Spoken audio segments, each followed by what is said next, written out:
Tapi setelah ini saya punya PR lagi nih teman-teman. Apa PR-nya? Setelah 7 hari saya melakukan pengocoran ini, saya harus melakukan pengocoran kembali.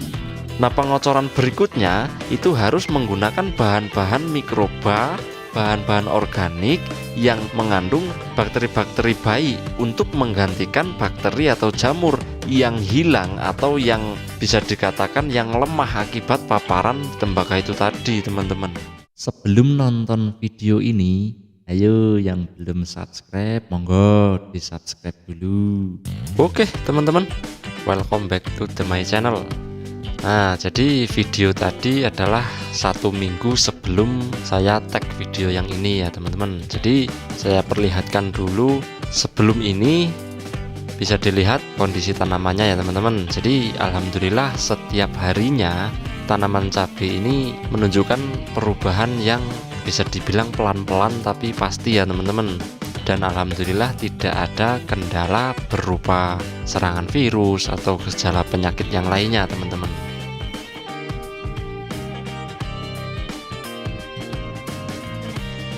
Nah oke teman-teman, jadi menyambung dari video sebelumnya bahwasanya tepat 1 minggu hari ini saya melakukan pengocoran menggunakan bahan-bahan mikroba teman-teman. Silahkan ditonton terus apa saja bahan-bahan yang saya gunakan teman-teman. Jangan lupa sambil nyeruput kopi dulu teman-teman. Mantap. Nah, jadi bahan yang pertama itu saya gunakan arasi teman-teman. Arasi ini berupa bakteri Bacillus ya teman-teman. Di kemasannya ada tulisannya bahwasanya ada 3 jenis Bacillus. Produk ini berasal dari Jepang. Itu ada bacaannya Made by Japan itu teman-teman. Nah, oke. Jadi yang pertama saya menggunakan arasi ini bertujuan tentunya untuk mengembalikan mikroba tanah yang rusak ya teman-teman. Karena kan kemarin sebelum ini saya melakukan pengocoran menggunakan bahan aktif tembaga itu. Nah, jadi diharapkan dengan kita memberikan konsentrasi 2 sendok makan untuk 20 liter air, mikroba-mikroba yang ada di dalam tanah itu bisa pulih lagi teman-teman. Itu tujuan utamanya.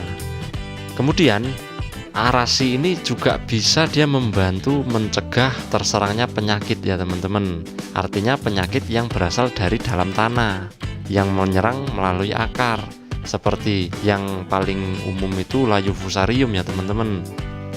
Kemudian bisa juga untuk mencegah penyakit akar gada.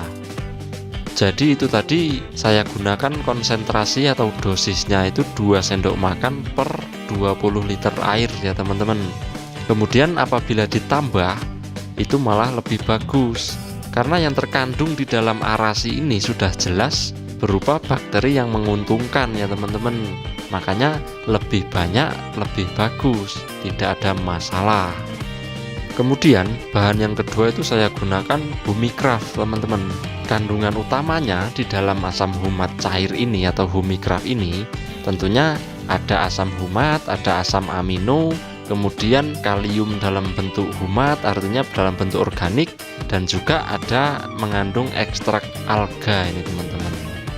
Nah, seperti yang sudah sering saya jelaskan bahwasanya manfaat humid asid ini untuk tanah bisa memperbaiki sifat fisik dan biologis, atau bisa dibilang membuat kondisi tanah itu senyaman mungkin untuk kehidupan mikroba.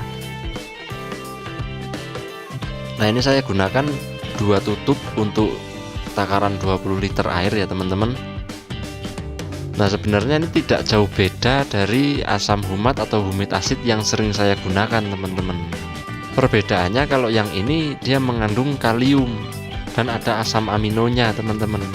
Ini akan lebih baik untuk artinya mengendalikan stres pada tanaman ya teman-teman. Nah, oke ya teman-teman. Jadi untuk bahan selanjutnya saya pakai mereknya M21 ini teman-teman. Sebenarnya kandungannya tidak jauh beda dengan yang biasanya kita kenal itu EM4 ini teman-teman. Cuman bedanya di M21 ini memiliki bakteri-bakteri yang lebih tahan dibandingkan EM4. Walaupun harganya lebih mahal, tapi saya lebih memilih ini. Kenapa? Karena kondisi cuaca saat ini sedang banyak panasnya teman-teman. Saya takutkan kalau misalnya saya menggunakan EM4, setelah diaplikasikan, bakteri atau mikroba yang sudah di dalam tanah itu akan mati, akan lemah, sehingga tidak efisien, tidak efektif ya teman-teman.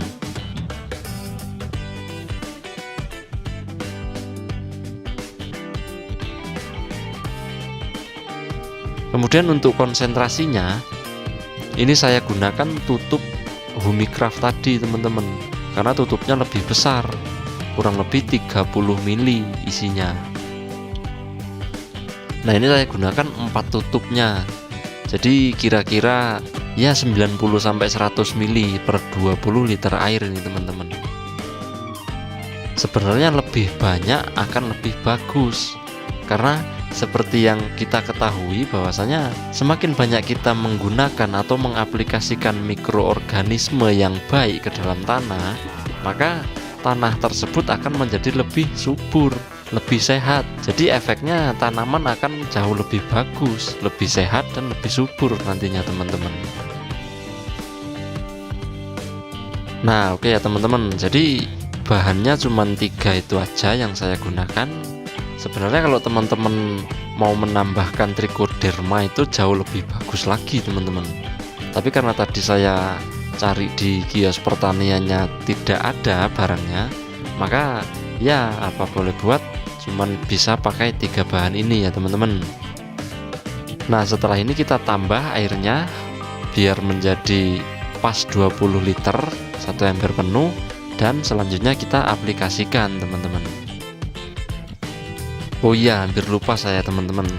Jadi lebih baik atau alangkah bagusnya kalau kita mengaplikasikan sejenis mikroba seperti ini, itu kita lakukan di sore hari ya teman-teman.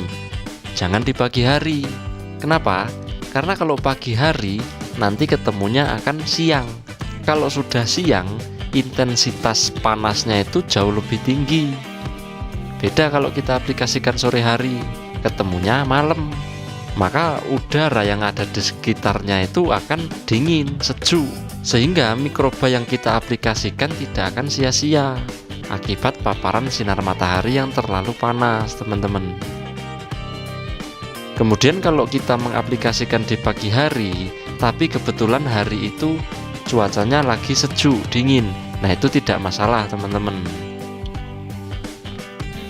Nah oke ya teman-teman, mudah-mudahan dari penjelasan saya tadi teman-teman semua bisa memahami.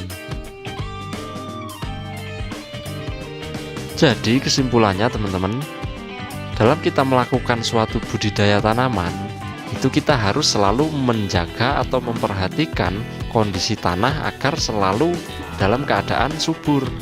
Subur di sini dalam artian sehat juga ya teman-teman. Artinya keberadaan mikroorganisme atau mikroba yang baik yang menguntungkan bagi tanah dan tanaman itu selalu terjaga. Seperti yang saya lakukan ini, saya melakukan pemberian atau penambahan mikroba yang menguntungkan bagi tanah dengan tujuan supaya tanah semakin sehat, semakin subur dan semakin gembur. Maka dari itu nanti efeknya akan ke tanaman teman-teman. Diharapkan tanaman akan menjadi semakin sehat, semakin subur. Begitu ya teman-teman. Apalagi 1 minggu sebelumnya saya sudah mengaplikasikan pengocoran menggunakan bahan aktif tembaga oksida teman-teman. Nah itu saya khawatirkan residu dari pengaplikasian tembaga akan mempengaruhi keberadaan atau keberlangsungan hidup dari mikroorganisme yang menguntungkan bagi tanaman. Makanya 1 minggu kemudian, tepatnya hari ini, saya melakukan pengocoran atau penambahan mikroba yang menguntungkan lagi untuk tanah teman-teman. Kenapa kok harus 1 minggu? Ya karena rata-rata residu yang dihasilkan oleh bahan kimia seperti yang kemarin itu rata-rata bertahan selama 7 hari teman-teman. Makanya saya tidak berani melakukan pengocoran ini kurang dari 7 hari, karena takutnya residu yang ada di dalam tanah akibat paparan bahan kimia yang kemarin itu masih tertinggal. Nah, oke ya teman-teman, mudah-mudahan penjelasan saya dari awal sampai akhir bisa teman-teman pahami. Kemudian jangan lupa tunggu video saya selanjutnya supaya tidak ketinggalan update terbaru tentang tanaman cabai saya ini teman-teman.